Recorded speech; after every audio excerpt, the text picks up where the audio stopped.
Ce que l'on conçoit bien s'énonce clairement et les mots pour le dire arrivent aisément. Ce que l'on conçoit bien s'énonce clairement et les mots pour le dire arrivent aisément. C'est ça que Mbappé vient faire en conférence de presse à Clairefontaine. Après, le monde, ils sont ébahis, ils sont bluffés. Tout le monde est là, fait « Waouh, le boy, il parle trop bien ». Mais le boy, il parle bien parce que c'est clair dans sa tête. Le Portugal l'emporte aujourd'hui 4-0 face au Liechtenstein. Liechtenstein. Franchement.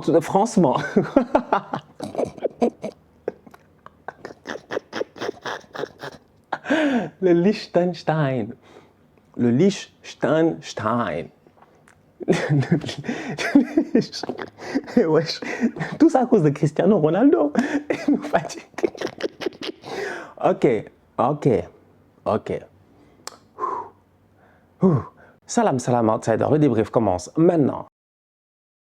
Julian Nagelsmann a été viré du Bayern. Franchement, en toute honnêteté, c'est la seule raison pour laquelle je suis là aujourd'hui pour vous parler. Non, c'est une blague. En réalité, il y a plein d'autres choses sur lesquelles on va discuter aujourd'hui. Voilà, il y a des choses sur lesquelles j'ai envie de parler vite fait. C'est la trêve internationale, mais il n'y a pas de trêve dans l'actualité. La vérité, elle est là. Tout de suite, là, il y a quelques minutes, les journaux allemands viennent d'officialiser le fait que, apparemment, Nagelsmann a été viré. Thomas Tuchel va être le nouveau coach du Bayern. Il y a des questions à se poser. Franchement, les Allemands, ils sont méchants. Le gars vient d'éliminer le Paris Saint-Germain. Au sortir de ce match-là, ils avaient l'air tous heureux. C'était une victoire, je dis bien, du Bayern face au PSG. Une victoire qui a été claire. Ce Bayern-là, oui, ils ont perdu face à Leverkusen. Oui, c'est vrai que Nagelsmann, au courant de la saison et même depuis son arrivée, de temps en temps, on nous dit qu'il a des problèmes avec les cadres du vestiaire et tout. Mais est-ce que c'est le premier qui a eu des problèmes avec les cadres du vestiaire?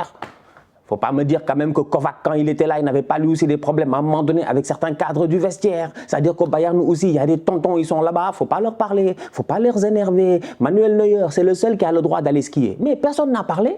Neuer est allé skier, personne n'a dit un mot. Il est allé skier, il s'est cassé la jambe là-bas, il revient, il se pose, personne ne dit un mot. Il y a certains boys, il y a certains boyaux que Upamecano aille skier et ils reviennent, je dis bien, avec une jambe cassée. On va voir s'il ne va pas se faire dézinguer par là. Après, c'est-à-dire qu'à un moment donné, au Bayern, il y a des joueurs qui sont très importants. C'est des champions du monde. Ils sont intouchables. Je dis bien, je suis d'accord par rapport à cela. Je pense que Nagelsmann n'est pas le premier qui a eu des problèmes avec le vestiaire. Cependant, certes, cette équipe-là, on peut critiquer le style de jeu. On peut critiquer pas mal de choses. Mais je ne comprends pas pourquoi ils l'ont viré juste comme ça. Donc, du coup, voilà, il est viré. C'est fini. Le football, c'est méchant. Ça va vite.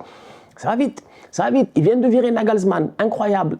Incroyable. Il est à quelques semaines, je dis bien, même pas 20 jours de jouer un match de quart de finale face à Manchester City. Il est à un point où, je sais même pas, c'est ça, de Dortmund. C'est-à-dire que jusqu'à présent, les carottes ne sont pas cuites. Les choses sont en train de mijoter. Ils l'ont viré de la cuisine. Allez, dors. Ils sont méchants. Je dis, les Allemands sont méchants. Franchement, ils sont méchants. Et le pire dans tout ça, c'est que j'ai l'impression, je ne sais pas, là, on peut commencer à faire des théories. Parce que vous-même, vous savez que Carlo Ancelotti, il est normalement sur la fin au Real Madrid. Qui va remplacer Ancelotti au Real Madrid la saison prochaine? Est-ce que les gars vont prendre le risque de ramener Xabi Alonso, qui fait du bon travail à Leverkusen, pour lui donner directement le Real? C'est possible, qui sait? Sinon, il y a Tuchel, il était là. Tuchel, Tuchel, il est là. Ou même, vous savez, Tuchel, il est là. Et Tuchel, il attend une opportunité. Et apparemment, le Real, peut-être, aurait été une opportunité. Je ne sais pas si c'est à cause de ça que les Allemands, peut-être, qui sait?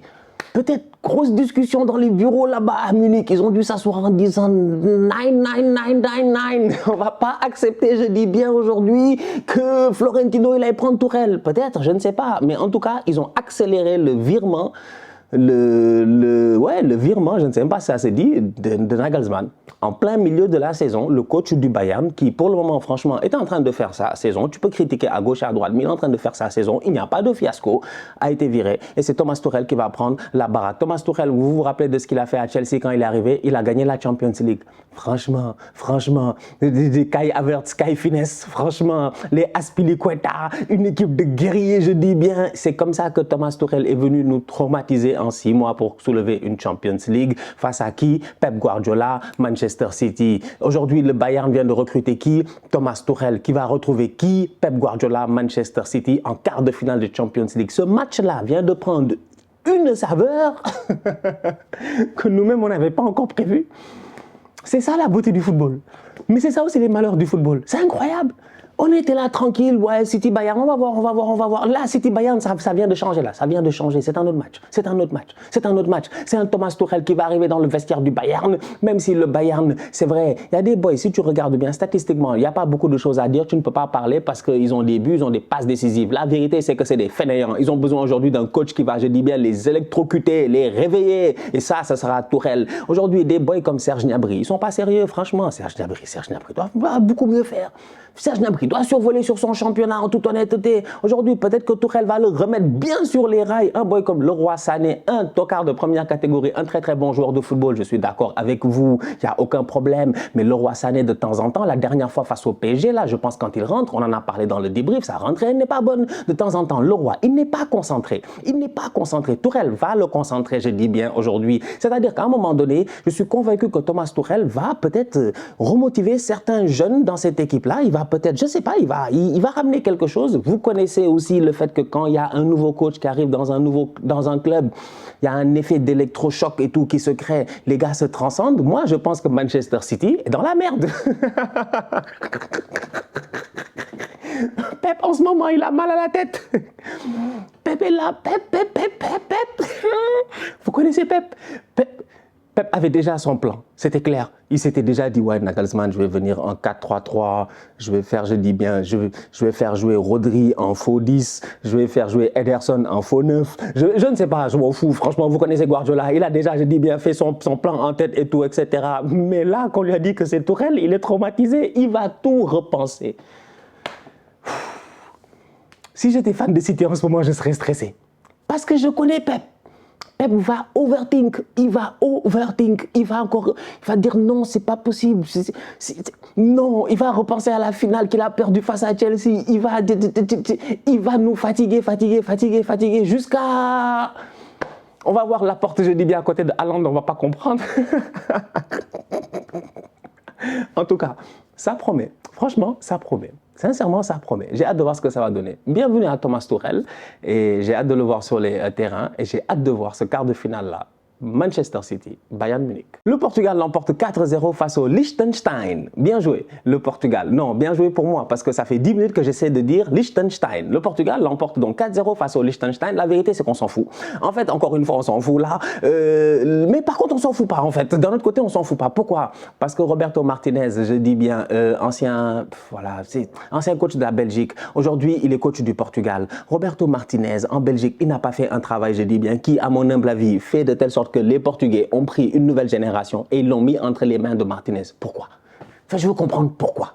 Un gars, on lui a donné la génération dorée de la Belgique, il n'a rien foutu. Il n'a rien foutu, ne me fatiguez pas, il n'a rien foutu. Je dis bien, jusqu'à Samuel Umtiti est venu casser la démarche là-bas. Les gars ont fait un son là-dessus. Ça fait 5 ans, on est encore en train de chanter là-dessus. Les gars ont le seum. Bref, il ne faut pas nous fatiguer. En fait, je me pose des questions à savoir pourquoi Roberto Martinez est coach du Portugal. Je ne sais pas.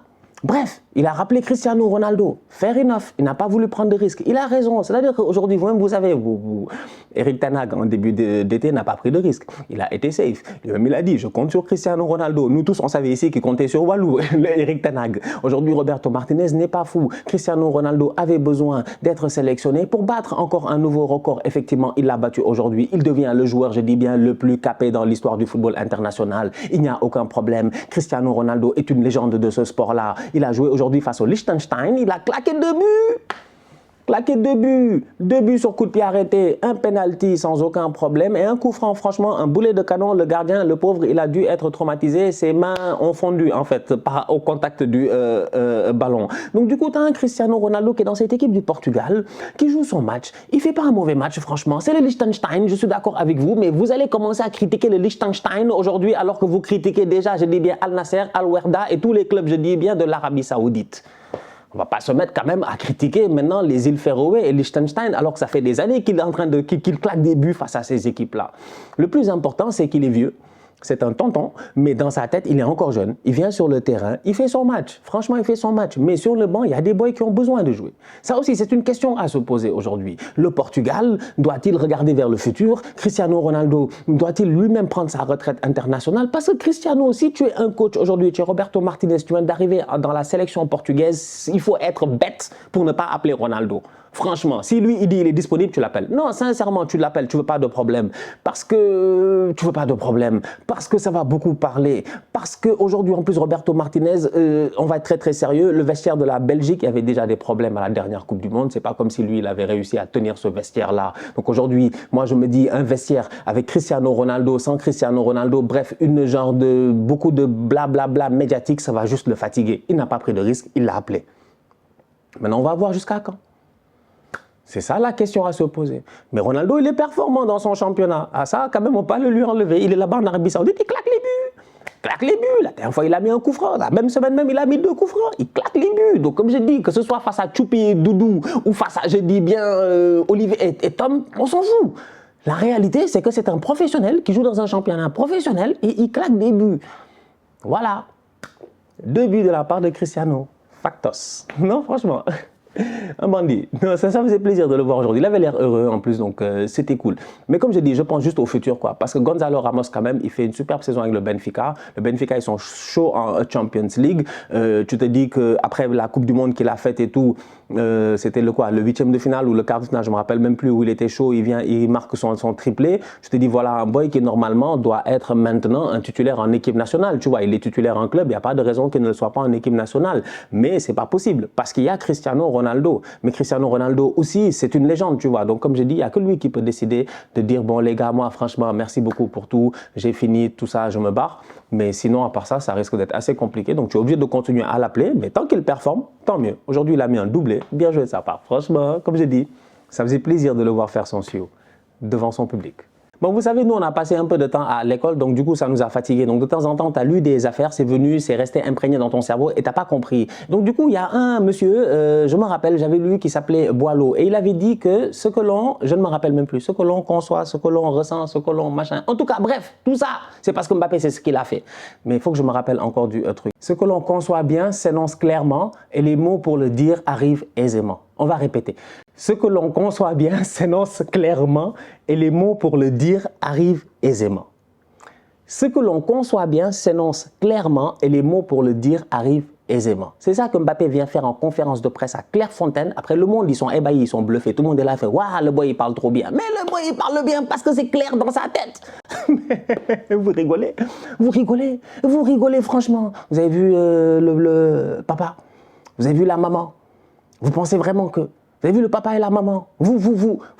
Mais faites de la projection. Projetez-vous, je dis bien. Projetez-vous dans le passé. Pensez, je dis bien, au petit Mbappé qui venait parler à son papa, à sa maman. Mais je te dis, c'est un petit quand il venait dire, ouais, dès qu'il a dit, wesh, là-bas, on l'a recadré, on lui a dit sujet, verbe, complément. Il faut que tout soit clair dans ta tête. Et Kylian Mbappé, c'est ce qu'il fait. Première conférence de presse aujourd'hui à Clairefontaine, masterclass de sa part. Franchement, il a été clair, il a été net, il a été précis, il a été excellent. On l'a interrogé sur Antoine Griezmann. Il a dit que Griezmann, c'est un grand joueur, machin, tout ça. Que Griezmann, vraiment, c'est le vétéran. Il a vraiment tout mis sur Griezmann sans aucun problème. Je te dis, c'était le Mbappé de la politique.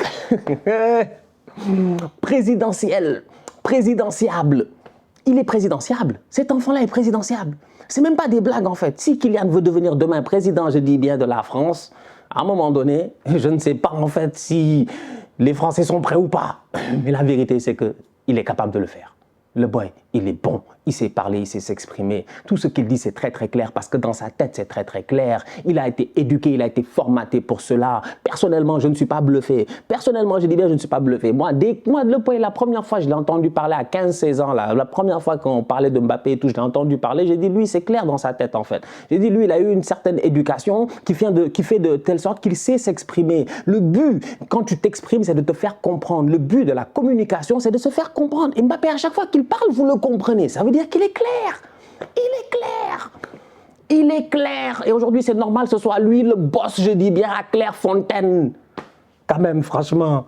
Non, mais au clair de la lune, tu n'es pas mon ami, Kylian. Il n'est pas notre ami. Il est trop fort. Franchement, il est venu, il a fait sa conf tranquille. Ouais, Hugo Lloris, c'était un capitaine diplomate. Est-ce que vous, machin, il a dit, écoutez, chaque capitaine, sa personnalité et tout. Il a trop bien parlé, en fait. Toute question qu'on lui a posée, il a répondu. Je vous invite fortement à aller la voir. Top performance de la part de Kylian Mbappé. C'est pas notre ami, franchement. Et moi, comme je dis, je ne suis pas surpris. Toujours dit, ce petit-là, ça fait des années que je le dis, en fait, ce petit-là, s'il finit, je ne sais pas, il va finir président de la FIFA, je ne sais pas, il peut faire ce qu'il veut. Il peut faire ce qu'il veut parce qu'il a la personnalité pour, il a le charisme pour, et ça, on ne peut pas le lui enlever. Donc, en fait, qu'il marque des buts, gagne des Ligues des Champions, des Ballons d'Or, whatever, en fait, Kylian Mbappé sera Kylian Mbappé. Et aujourd'hui, déjà, c'est un très grand joueur de football et c'est un grand personnage. On ne peut pas le lui enlever. Top performance. Bien joué. Shout out aussi au Flow. Comment il est arrivé à Clairefontaine? Il faut voir la vidéo, s'il vous plaît. Allez trouver cette vidéo, allez la voir. Il est arrivé, il a salué tout le monde comme si c'était leur enfant. C'est lui le père. On ne peut pas finir sans un tacle vers Tottenham. Harry Kane, capitaine de Tottenham. C'est ça, non? Je ne sais même plus. Est-ce qu'il est capitaine encore? Oui, il est capitaine, non? C'est Yoris, capitaine, je ne sais pas. Bref, Harry Kane a battu le record de meilleur buteur avec l'Angleterre. Bravo. Il y a quelques semaines, il a battu le record de buteur avec Tottenham. Bravo. Il est meilleur buteur maintenant de l'histoire de Tottenham, meilleur buteur de l'histoire d'Angleterre. Et ça n'intéresse personne. Il n'a que des titres personnels. Tu vas chez Harry Kane, tu vois que des Golden Boots de Première Ligue ou des Golden Boots d'équipe nationale ou de machin. Je te dis, frère, tu n'as que 2 pieds. Ce qu'il faut, c'est des titres. C'est des rings, je dis bien. Il faut remplir les doigts. Il faut gagner des titres, mon cher Harry Kane. Donc, victoire de l'Angleterre 2-1 face à l'Italie. Un bon match de la part des Anglais en général. Une belle deuxième mi-temps de la part des Italiens. Mais voilà, Harry Kane. Voilà, Harry Kane. J'en parlais dans la vidéo récemment avec Willou. Va-t-il rester à Tottenham ou pas? En tout cas, il a encore battu un record. Il aura presque tous les records. Mais il va peut-être finir avec 0 titre. Franchement, c'est incroyable. La famille, on se capte très bientôt pour un nouveau débrief. D'ici là, on continue à liker, on continue à partager. On s'abonne, on s'abonne, on s'abonne. On est ensemble, on reste en santé. C'est le plus important. Tous outsiders.